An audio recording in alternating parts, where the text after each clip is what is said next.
कैसे प्यारे विद्यार्थियों, आज आपके लिए कक्षा 12वीं का कहा जाए सॉल्यूशन विलियन नामक एक चैप्टर से एक टॉपिक में लेके आया हूं। टॉपिक है हेनरी के नियम का अनुप्रयोग यानी application of Henry's law. Henry का जो नियम है दाब से संबंधित वह किन जगहों पर लागू होता है, किन जगहों पर अप्लाई होता है, उससे संदर्भित में आपके समक्ष जानकारी लेकर आया हूं। तो हमारे पास एक महत्वपूर्ण तौर पर दो जानकारियां हैं। एक है बेंट से रिलेटेड और दूसरा है एनॉक्सिया से रिलेटेड। कौन सा? पहला बेंट्स एक बीमारी से रिलेटेड है और दूसरा जो है वो एनॉक्सिया से रिलेटेड बीमारी से है। अब समझिए कि बेंट्स होता कैसे है, बेंट्स का क्या मतलब होता है और ये होता कैसे है ना। होता क्या है, दरअसल हम सामान्य तौर पर क्या देखते हैं कि जैसे समुद्रों में गोताखोर होते हैं। समुद्र तो सब जानते होंगे। कोई समुद्र क्या है? किसी समुद्र को जानते हो? नाम सुने हो किसी समुद्र का? हिंद महासागर है, इंडियन पैसिफिक ओशन, प्रशांत महासागर, और भी हैं जैसे बंगाल की खाड़ी है, अरब सागर है। इनमें क्या होता है कि इनमें गोताखोर जाते। तुम लोगों ने कभी टीवी वगैरह में देखा होगा, मोबाइल वगैरह में देखा होगा वीडियोस में कि जो जैसे हम नॉर्मली क्या करते हैं तालाबों में जब तैरते हैं तो तैर के ऊपर क्या है पर नहाने के उद्देश्य से जाते हैं, नहाने के उद्देश्य से निकल आते हैं। लेकिन वो क्या होते हैं कि थोड़ा सा एक्सप्लोर करते हैं समुद्री जीवन को। क्या करते हैं? वो एक्सप्लोर करते हैं समुद्री जीवन, मतलब समुद्र में जो रहने वाले जो जीव जंतु हैं उनको तलाशते हैं, उनका जो जीवन होता है उसको नजदीक से देखने का प्रयास करते हैं। तो जो समुद्र में रहते हैं तो वो पता है कि भाई वो क्या करते हैं कि पानी में उनका वो जल में श्वसन कर सकते हैं। लेकिन मनुष्य जाए क्या है, जल में श्वसन नहीं कर सकता है? कर सकता है। अगर कर सकता हो तो बताओ, कोई कर सकता है? कोई मनुष्य ऐसा हो जो जल में रह गया परमानेंटली, क्या है कि पानी के नीचे रहता हो, जल की सतह के नीचे रहता हो? कोई नहीं रहता। तो वहां क्या करते हैं कि वो ऑक्सीजन सिलेंडर लेके जाते हैं। कौन लेके जाते हैं? गोताखोर लोग जाते हैं, ऑक्सीजन का सिलेंडर लेके जाते हैं। जब ऑक्सीजन का सिलेंडर लेके जाते हैं तो क्या होता है,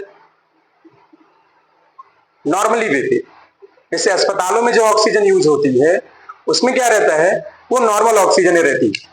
जैसे आप जानते हैं जो वातावरण में जो ऑक्सीजन का जो वितरण है, आप लगभग समझते होंगे इतनी बात को कि नाइट्रोजन सबसे ज्यादा है, फिर ऑक्सीजन है और फिर शेष में CO2 और बाकी जो है गैसें हैं वो है ना। इसके अंतर्गत क्या है कि आर्गन हो गया, क्रिप्टॉन, यानी कि जो अक्रिय गैसें, कार्बन डाइऑक्साइड, आर्गन, क्रिप्टॉन, जेनान, जो अक्रिय गैसें हैं, नॉन रिएक्टिव जो गैसेस हैं, आइडल गैसेस, इनर्ट गैसेस हैं, वो क्या है उनका जो पार्ट है। कहां पर? जो वातावरण में जो गैसें फैली हुई है उसकी हम बात कर रहे हैं।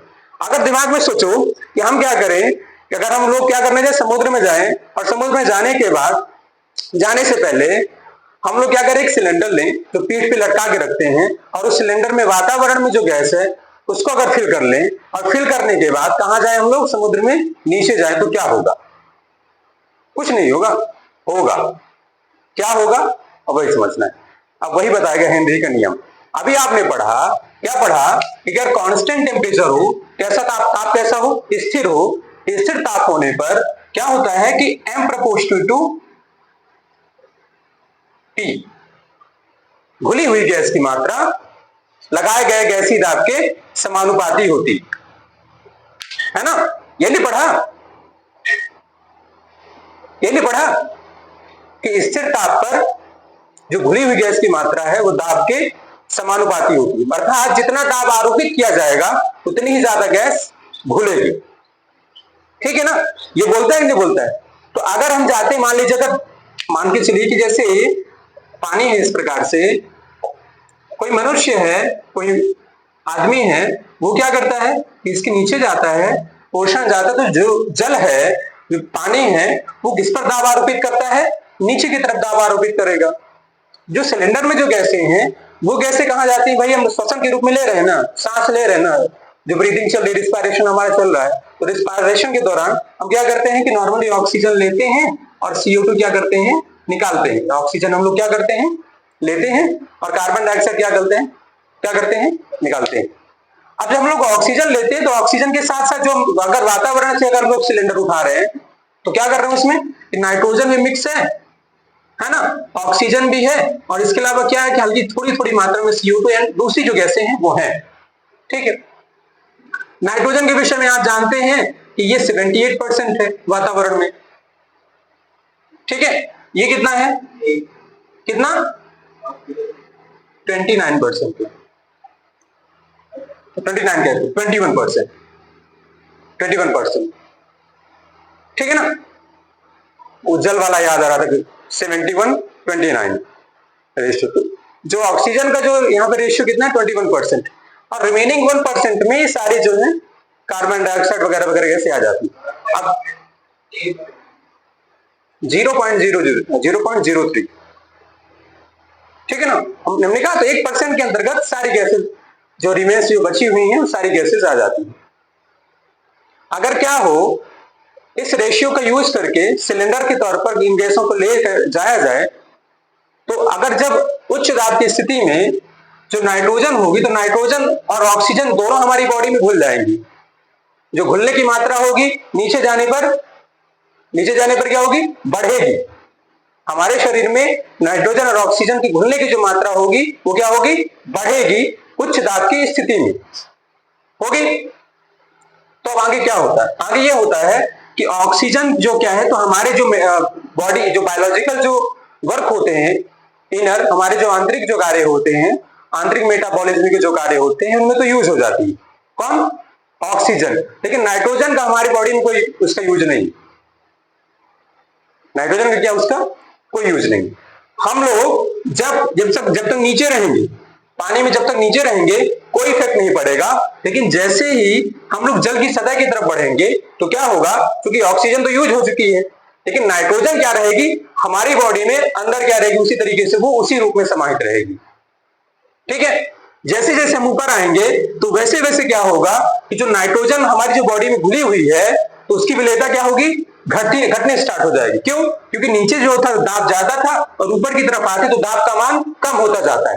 दाब कम होने पर विलेयता भी क्या होगी, घटेगी। अभी क्या है, दाब कम होने पर विलेयता भी क्या होगी, घटेगी और दाब ज्यादा होने पर विलेयता बढ़ती है। जब दाब की मात्रा कम होगी तो विलेयता घट रही है। जो फलस्वरूप हमारी बॉडी में जो नाइट्रोजन की मात्रा जो यूज में नहीं आई है वो क्या होगी, धीरे धीरे क्या है कि निकलने की कोशिश होगी, निकलने का प्रयास हो किया जाएगा। किसके माध्यम से, नाइट्रोजन के माध्यम से।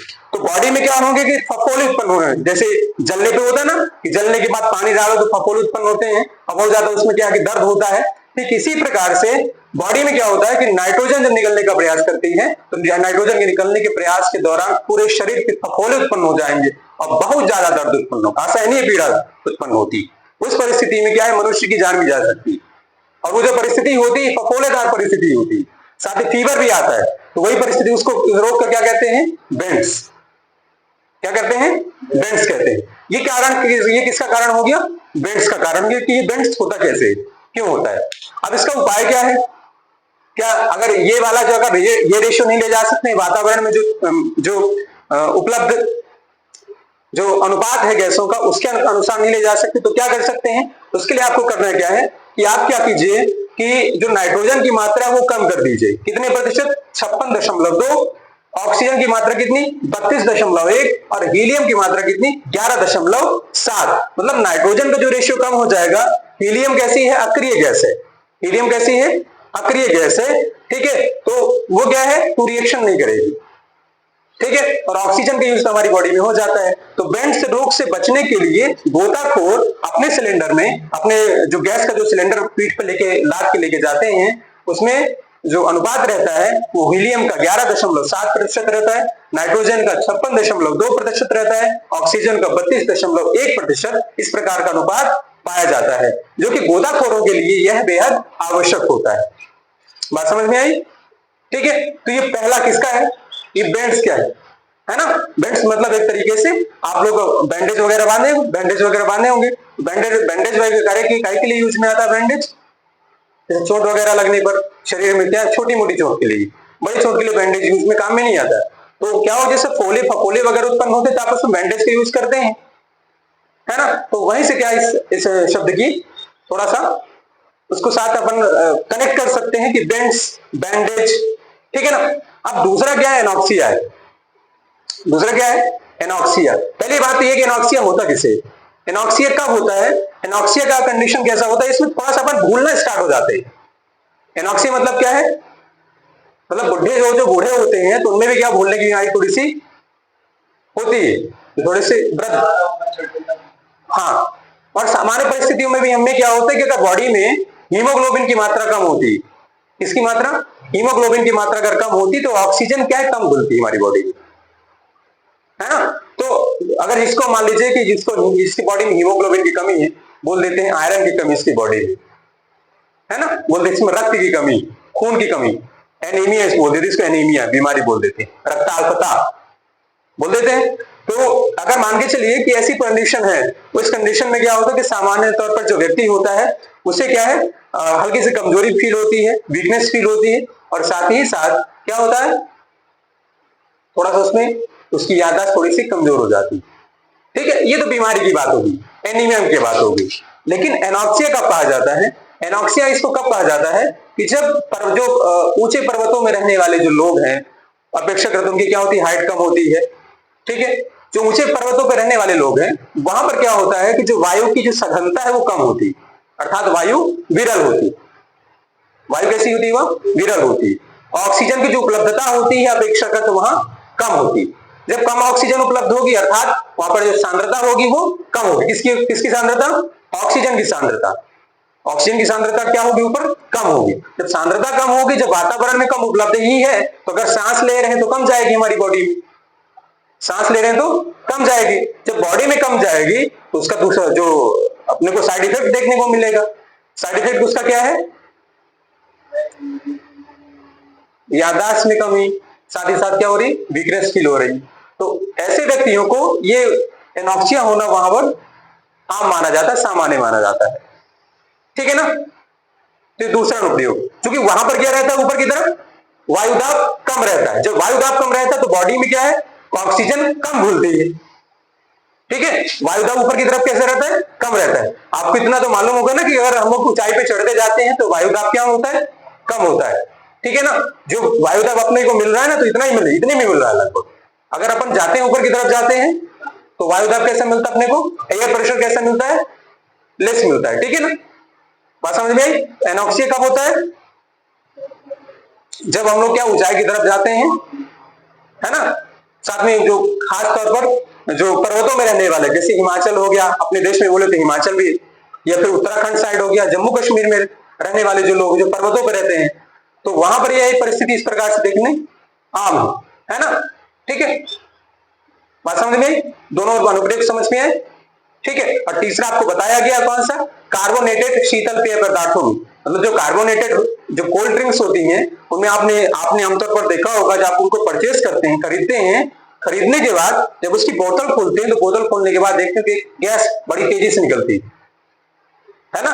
वहां पर पहले क्या है कि उच्च दाब के साथ उसमें कार्बन डाइऑक्साइड गैस भरी जाती है।